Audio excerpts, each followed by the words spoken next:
So almost सबकी hobby होती है म्यूज़िक। बट क्या हमने कभी सोचा है कि म्यूज़िक का इम्पैक्ट उसके सुनने वालों पे कैसा पड़ने वाला है। मैं काफ़ी टाइम से म्यूज़िक सुनने में इंटरेस्टेड हूँ और काफ़ी टाइम से म्यूज़िक सुनता आ रहा हूँ और ये मेरी प्रोफेशन का पार्ट भी है। बट कुछ दिन पहले मैंने सोचा कि जब मैं इतना म्यूज़िक सुन रहा हूँ और different different genre different different moods का म्यूज़िक सुन रहा हूँ, तो उसका कुछ ना कुछ इम्पैक्ट तो मेरी लाइफस्टाइल मेरी मेंटल हेल्थ पे पड़ ही रहा होगा। तो इसको केयरफुली एनालाइज करने के लिए मैंने सोचा क्यों ना मैं अगले 30 दिन सिर्फ और सिर्फ म्यूज़िक सुनूं, वो भी अलग अलग मूड्स का, अलग अलग जॉनरेस का। अगले 30 दिन मैं डॉक्यूमेंट करूं जिस म्यूज़िक को मैं सुन रहा हूं उसका क्या इम्पैक्ट पड़ रहा है on my productivity, on my mental health and my sleep cycle. So इस टॉपिक को केयरफुली एनालाइज करने के लिए मैंने डॉक्यूमेंट करना स्टार्ट किया अपने हर रोज़ की जर्नी को। तो अगले 30 दिन मैं सुनने वाला हूँ डिफरेंट मूड और डिफरेंट जॉनरे के म्यूज़िक। सबसे पहले 10 दिन में मैं सुनने वाला हूँ बहुत ही ज़्यादा मोटिवेशनल सॉन्ग्स। उसके बाद अगले 10 दिन मैं सुनने वाला हूँ सिर्फ सैड सॉन्ग जो कि काफ़ी सारे लोग सुनते हैं।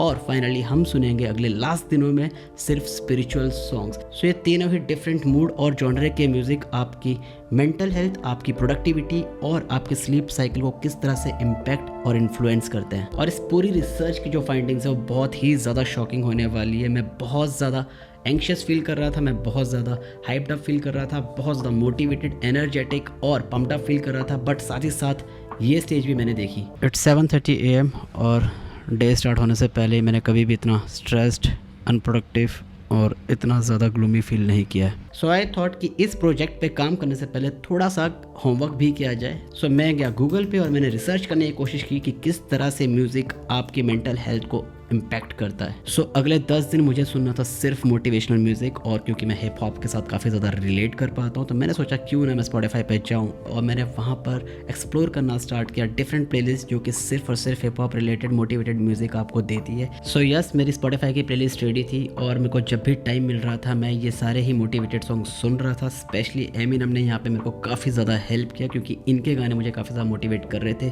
Through out. अगर मैं आपको बताऊँ तो पूरे दिन भर काफ़ी ज़्यादा मैं एनर्जेटिक फील कर रहा था, काफ़ी ज़्यादा खुश रह रहा था चीज़ों को लेके। नॉर्मली मैं बहुत ज़्यादा क्यूरियस हो गया था और ऐसे बहुत सारी फिजिकल एक्टिविटीज़ कर रहा था जो नॉर्मली मैं अवॉइड करता हूँ। ज़्यादा ज़्यादा कंटेंट बना पा रहा था, ज़्यादा मैं चीज़ें डिस्कवर करने की कोशिश कर रहा था। और इसके 2 पॉजिटिव इम्पैक्ट मेरे को देखने को मिले कि मैं बहुत ज़्यादा प्रोडक्टिव हो गया था जिसकी वजह से मैं प्रॉपर अपना बेड टाइम अचीव कर पा रहा था। पहले मैं 2 या 3 बजे के आसपास सोता था, बट अब क्योंकि बहुत ज़्यादा मैं पूरे दिन भर फिजिकली अपने आप को बिजी रख रहा हूँ तो मेरे को टाइमली नींद आ रही थी। 6 से 7 घंटे में प्रॉपरली अपनी नींद पूरी भी कर रहा था जिसकी वजह से अगले दिन मैं और ज़्यादा फ्रेश फील कर रहा था और ज़्यादा एनर्जेटिक फील कर रहा था। सो ये 10 दिन कंप्लीट होने के बाद अब टाइम था मुझे सैड सॉन्ग सुनने का अगेन। मैं गया स्पॉटिफाई पे और मैंने कोशिश की फिगर आउट करने की वो सारी प्लेलिस्ट जो कि आपको सैड हिप हॉप सॉन्ग्स जिन्होंने क्यूरेट कर रखे हो। अगेन हिप हॉप के साथ मैं रिलेट कर पाता हूँ क्योंकि वहाँ पे लिरिक्स बहुत ज़्यादा इंपॉर्टेंट होते हैं। तो यस, मैंने कोशिश की वो सारे ही सॉन्ग्स को सिलेक्ट करने की, उन प्लेलिस्ट को सुनने की। और इसमें एक इंटरेस्टिंग चीज़ ये हुई कि मैं थ्रू आउट अपनी लाइफ में बड़ा खुश हूँ। नॉर्मली मैं अपनी लाइफ में बहुत खुश हूँ, ऐसा कुछ भी नहीं है जो मेरी लाइफ में डिप्रेसिंग है। बट इन सॉन्ग्स को सुनने के बाद मैं वापस चला गया अपने फ्लैशबैक में और जितनी बार मैंने वो सॉन्ग सुने हर एक सॉन्ग के साथ जो किसी टाइम पे मेरे फेवरेट सॉन्ग्स होते थे उनके साथ कुछ ना कुछ मेमोरी अटैच थी।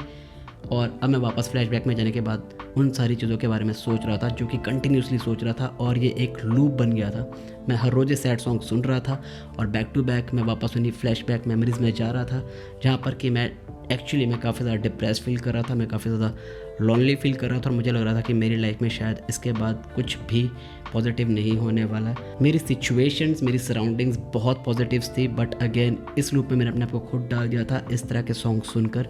ये सैड सॉन्ग्स कहीं ना कहीं मेरे को वापस धकेल रहे थे, पुश कर रहे थे उसी लाइफस्टाइल की तरफ जहाँ से मैं बहुत पहले वापस आ चुका था, जो कि था डिप्रेशन वाला स्टेज। और आपकी लाइफ में जितने भी आपने बुरे फेजेस देखे हैं, चाहे वो रिलेशंस को लेकर हो, चाहे आपके करियर को लेकर हो, चाहे आपके फाइनेंशियल प्रॉब्लम्स हो, तो जब भी आप ये सैड सॉन्ग सुनते हो तो आप वापस उसी टाइम जोन में चले जाते हो और आप वही सारी चीज़ें एक्सपीरियंस करना स्टार्ट कर लेते हो जो कि चाहते हुए ना चाहते हुए भी आपकी लाइफ में आपको ज़्यादा सैड और कहीं ना कहीं बहुत ज़्यादा नेगेटिव बना लेती है। आपको जो अप्रोच होता है आपकी लाइफ को देखने का वो काफ़ी चेंज हो जाता है। मैं ज़्यादा प्रोडक्टिव नहीं हो पा रहा था, मैं ज़्यादा कंटेंट नहीं बना पा रहा था, मैं अपने ऑफिस में भी बहुत ज़्यादा प्रोडक्टिव नहीं था, मैं फ्रस्ट्रेटेड भी रहता था और मुझे हमेशा ये लगता था कि ये मेरी सराउंडिंग्स है वो कभी चेंज नहीं होने वाली है, जबकि सब कुछ नॉर्मल था, सब कुछ परफेक्टली फाइन था। बट ये सब हो रहा था उन सैड सॉन्ग्स को सुन के जो कि आपको कहीं ना कहीं पुश कर रहे थे नेगेटिविटी की तरफ, एक सैड फेस की तरफ और लोनलीनेस वाली जो लाइफ होती है आपकी, उसकी तरफ। और साथ ही साथ मैंने एक चीज़ और यहाँ पे भी नोटिस की कि जब मैं सैड था अपने लाइफ में, जो थोड़ा डिप्रेशन वाला स्टेज भी था, उस टाइम जब मैं सॉन्ग एक्चुअली मैं सुनता था, मेरे को लगता था कि यही सॉन्ग मेरे को एक्चुअली में सपोर्ट कर रहे हैं उस सिचुएशन से बाहर आने में, बट ऐसा बिल्कुल भी नहीं था। आपकी लाइफ नॉर्मल होती है, आप सैड सॉन्ग सुनते हो, आपकी लाइफ को पॉजिटिव नहीं बना पाती है, बट इस चीज़ की गारंटी है कि आपकी जो नॉर्मल लाइफ है, अगर आप उसमें सैड सॉन्ग सुन रहे हो तो कहीं ना कहीं उसका एक नेगेटिव इन्फ्लुएंस आपकी नॉर्मल लाइफ में देखने को आपको ज़रूर मिलेगा। तो कोशिश करो कि जितने भी सैड सॉन्ग्स हैं आप इनको इग्नोर करो। आपने एक आध सॉन्ग सुन लिया, बट उसको कभी भी आप दिमाग और दिल लगा के सुनने की कोशिश मत करो, क्योंकि ये हो सकता है, पॉसिबिलिटीज़ है कि ये वापस आपको किसी ना किसी नेगेटिव फेज़ या फिर सैड फेज़, लोनली फेज़ की तरफ आपको लेकर जाएंगे। और ट्रस्ट मी गाइस, ये एक लूप है जिससे निकलना काफ़ी मुश्किल हो जाता है। म्यूज़िक एक बहुत ही पावरफुल मीडियम है एंटरटेनमेंट का। ये आपको बहुत ज़्यादा स्ट्रेंथ भी दे सकता है और ये आपको बहुत ज़्यादा सैड करके आपको किल भी कर सकता है। सो हम पहुंच चुके थे डे 21 पर। अगले 10 दिन मुझे सुनने थे सिर्फ स्पिरिचुअल सॉन्ग, ऐसे सॉन्ग जो कहीं ना कहीं आपको सूदिंग फील कराते हो, जो कहीं ना कहीं आपको मोटिवेटेड और हैप्पी फील कराते हो, किसी ना किसी सुप्रीम डिवाइन पावर के साथ आपका कनेक्शन फील कराते हो। इसके लिए भी मेरी एक डेडिकेटेड प्लेलिस्ट थी, बट उस प्लेलिस्ट में मेरे को कुछ खास अच्छे गाने नहीं लगे। तो जो गाने पर्सनली मेरे को पसंद थे, वो सारे भजन्स, वो सारे सॉन्ग्स जो कि कहीं ना कहीं हमारे भगवान जी के साथ रिलेटेड या किसी भी तरह के सुप्रीम पावर के साथ रिलेटेड है, तो उन सबको मैंने इकट्ठा किया और एक प्लेलिस्ट क्यूरेट की। एंड ट्रस्ट मी गाइस, जब भी ये प्लेलिस्ट सुन के मैं अपना डे स्टार्ट करता था, बहुत ही ज़्यादा पॉजिटिव फील करता था और मुझे लगता था कि there is some supreme power जो कि मेरे साथ है, जो कि सारी टाइम मेरे को देख रही है और कहीं ना कहीं मेरे को हर एक चीज़ में हेल्प कर रही है, मुझे सही सही गाइड कर रही है। और इसका इम्पैक्ट ये हुआ कि मैं डे टू डे लाइफ में काफ़ी ज़्यादा काम रहने लगा। जो चीज़ें पहले मेरे को काफ़ी ज़्यादा फ्रस्ट्रेट करती थी, जिन चीज़ों पर मेरे को बहुत जल्दी गुस्सा आ जाता था, उन चीज़ों को अब मैंने रिएक्ट करना बंद कर दिया था।